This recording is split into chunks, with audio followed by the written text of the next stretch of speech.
Welcome back, everybody. Today we're going to be telling you about the Dodge manual G56 transmission. We got the whole gang here. We have Sarah and Elena. Elena's going to kick it off. So the G56 transmission was originally manufactured all the way down in Brazil by Mercedes-Benz. It is a 6-speed manual transmission, and it was made more specifically for use in your medium to lighter duty diesel vehicles.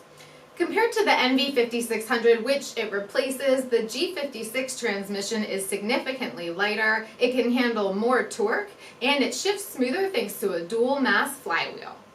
Last thing you might need to know is your genius is going to ask you whether or not you have a PTO. You can tell by that plate right there that this one is equipped for a PTO, but give us a call. We'll be more than happy to answer all your questions at 888-842-0023.